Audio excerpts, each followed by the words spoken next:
Trump bars transgender women from U.S. female prisons. To my dear listeners, this is another interesting episode we bring to your listening ear this morning.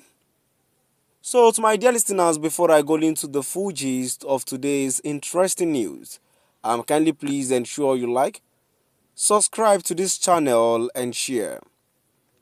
Good morning and welcome to today's news.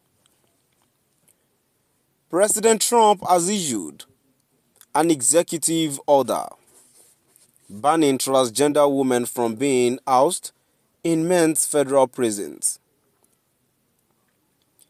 He also ordered that any medical treatment related to gender transition be altered, according to a New York Times report.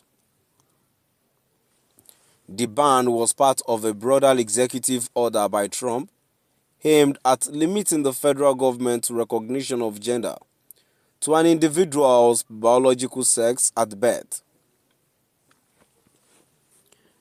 The order also impacts transgender immigration detainees and is among the most concrete aspects of the broader initiative.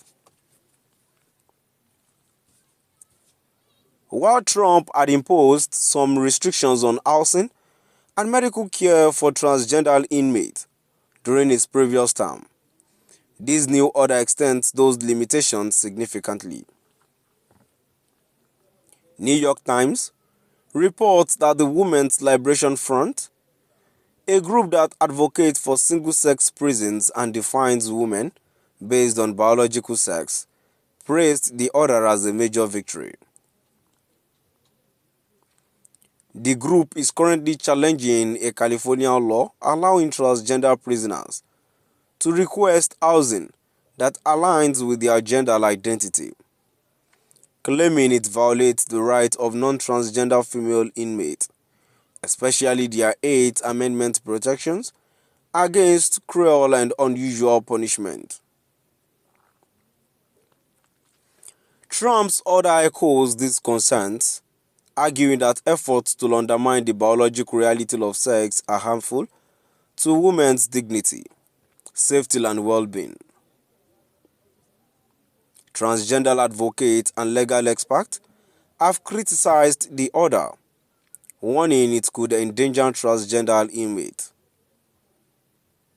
There will be rapes and physical assault because of this policy, said Shannon Minter, legal director of the National Center for Lesbian Rights. He added that the policy would also complicate matters for prison officials who currently have the discretion to prioritize the safety and security of their facilities.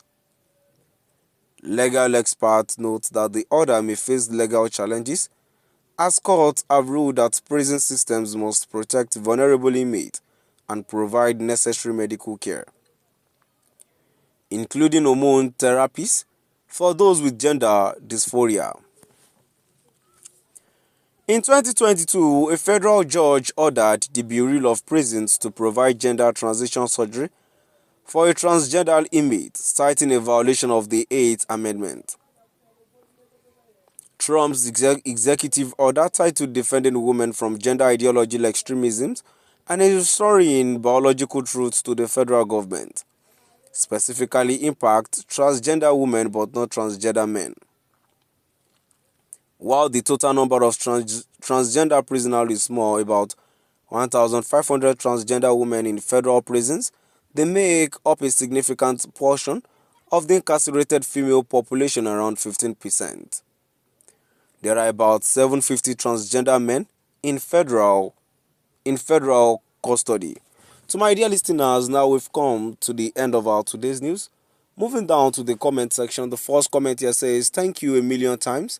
Their prison must be specially made for them and their sport must be for them because of their choice of life." A comment too says, "All this gra. If another president comes in 4 years' time, he or she will also change the laws. What is happening in America or in the world is not a matter of law, it is absence of Christ and morality in people's life." A comment too says, "Upgrade Donald Trump. You really came to power to work. Keep on cleaning America." And the last comment here says, "Madness is normalized even in the most informed society till a true leader ascend the throne.